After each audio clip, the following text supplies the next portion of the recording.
चीन और भारत एक बार फिर आमने सामने हैं। लाइन ऑफ एक्चुअल कंट्रोल से 8 किलोमीटर अंदर चीन ने अपना सैनिक शिविर बना लिया है।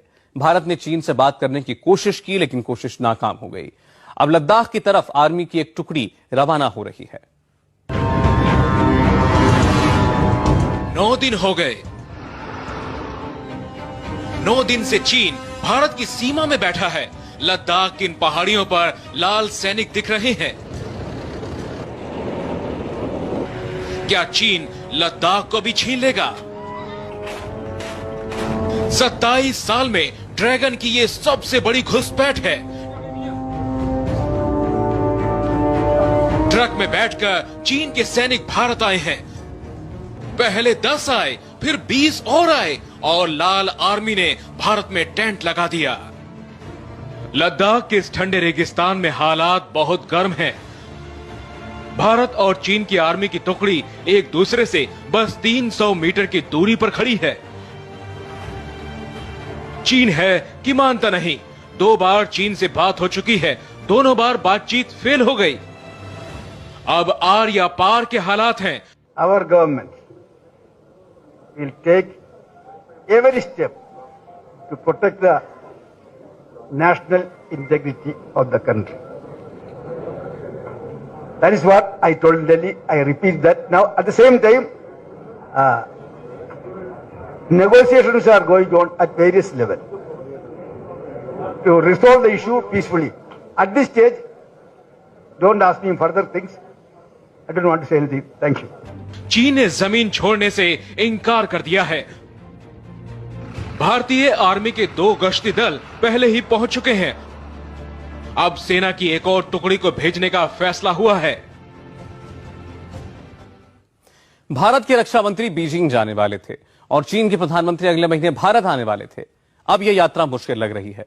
भारत ने चीन से तीसरी बार बात करने की कोशिश की, लेकिन चीन इस बात को मानने को तैयार ही नहीं है कि उसके सैनिक भारत की सीमा में दाखिल हुए हैं।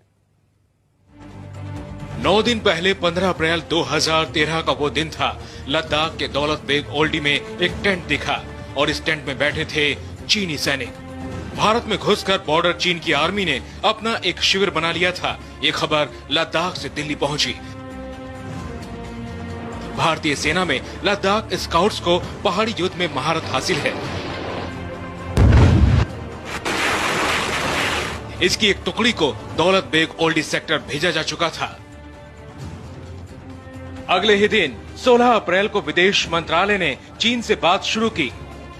पूर्वी एशिया मामलों के संयुक्त सचिव गौतम बंबावाले ने चीन के विदेश मंत्रालय से बात की। एक तरफ विदेश मंत्रालय बात कर रहा था, दूसरी तरफ भारतीय आर्मी लद्दाख की तरफ रवाना हो रही थी।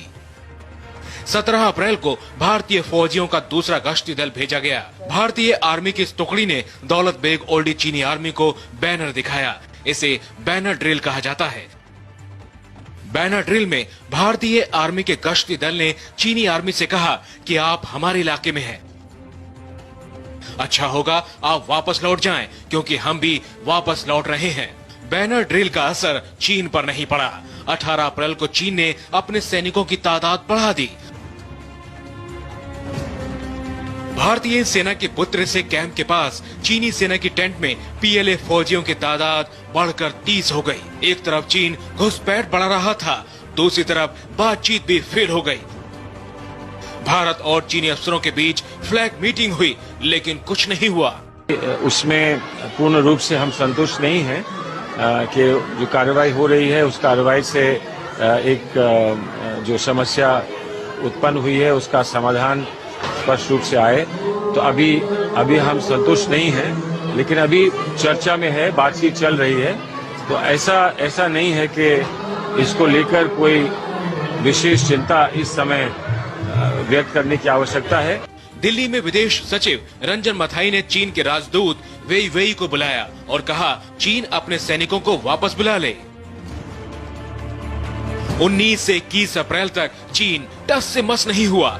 भारत का गश्ती दल भी लद्दाख में जमा रहा। 17 तारीख से हर रोज चीनी आर्मी को वही बैनर दिखाया गया। बैनर दिखाकर कहा गया आप वापस लौट जाएं, हम भी वापस लौट रहे हैं। चीन के सैनिक नहीं लौटे। लेकिन चीन ने जो कब्जा किया, मैं बोल रहा हूँ 8 साल से लगातार इसको गंभीरता से क्यों नहीं लेते? हाँ, उसके अंदर रिकॉर्ड है।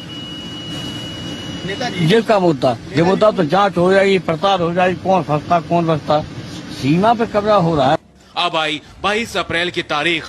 पहली बार चीन के विदेश मंत्रालय ने अपनी बात खुलकर सामने रखी, लेकिन जो कहा वो बड़ा चौंकाने वाला था।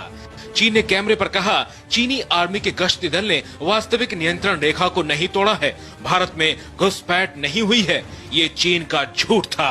भारत के पास घुसपैठ की तस्वीरें हैं। चीनी आर्मी लद्दाख में दिख रही है, चीनी आर्मी के टेंट दिख रहे हैं। ये हालत आर पार की थी। तनाव खत्म करने की एक और कोशिश हुई। 23 अप्रैल को सुबह 10:30 बजे फ्लैग मीटिंग फिर शुरू हुई। 5 घंटे तक मीटिंग चली। भारत ने सारे सबूत दिखाए। चीन से फिर वापस लौटने को कहा गया, लेकिन चीन नहीं माना।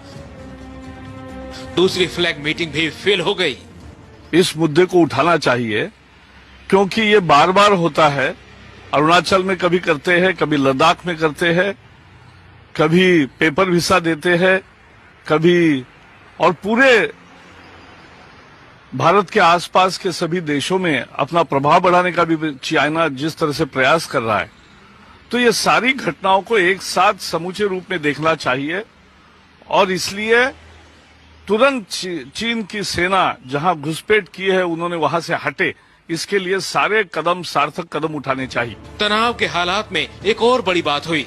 भारत के army chief general Bikram Singh Jammu Kashmir पहुंचे। आज भी वो जम्मू कश्मीर में ही है। इस वक्त लद्दाख के दौलत बेग ओल्डी में भारत और चीन के सैनिक आमने सामने खड़े हैं। चीन के सैनिक कैंप से सिर्फ 300 मीटर दूर भारतीय सैनिकों का शिविर है।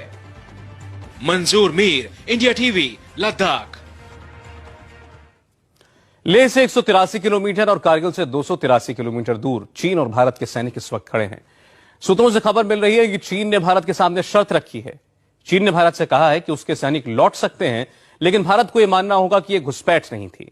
भारत और चीन के बीच इस तनाव की वजह है LAC। चीन ने LAC की एक नई परिभाषा कर दी है। सुरक्षा विशेषज्ञ retired lieutenant general RK Arora से समझते हैं कि आखिर चीन चाहता क्या है। भारत और चीन के बॉर्डर की जो लड़ाई है, वो इस मैप के सहारे अगर आप हमें बता सकें कि असल में मुद्दा क्या है और कितना हिस्सा भारत का ऐसा है जिस पर चीन अपना कब्जा कर रहा है। ओके, अगर आप अपनी नज़र ले जाएं इस मैप पर, जम्मू एंड कश्मीर के मैप पर, इसमें आप देखेंगे कि ये जो 2 बजे की लाइन में एरिया जो बाहर की तरफ निकल रहा है, ये है अक्साई चिन का एरिया। और इसकी अहमियत ये है कि चीन के लिए स्ट्रेटेजिकली बहुत इम्पॉर्टेंट है। तिब्बत और जिनजियांग एरिया को कनेक्ट करता है, इसके बीच में से जाना पड़ता है। और ये आप लाइन देख रहे हैं जो कि इन्होंने हाईवे बनाया, जिसके बारे में हमें कोई खबर नहीं रही 1959 तक। और ये आगे काराकोरम हाईवे पाकिस्तान में जा रहा है और आगे ग्वादर पोर्ट को कनेक्ट करता है। तो ये बनने के बाद कोई सवाल ही नहीं है कि चीन इस एरिया को छोड़ दे, क्योंकि जिनजियांग का इलाका इनके लिए बहुत अहमियत रखता है और अक्साई चिन के बीच में से ही जाता है। दूसरा ये है कि अगर आप नज़र ले जाएं, ये पेंगोंग त्सो लेक जहाँ पर है और ये काराकोरम पास जो है, इस लेक से काराकोरम पास तक घूमती घमाती लाइन ऑफ एक्चुअल कंट्रोल है।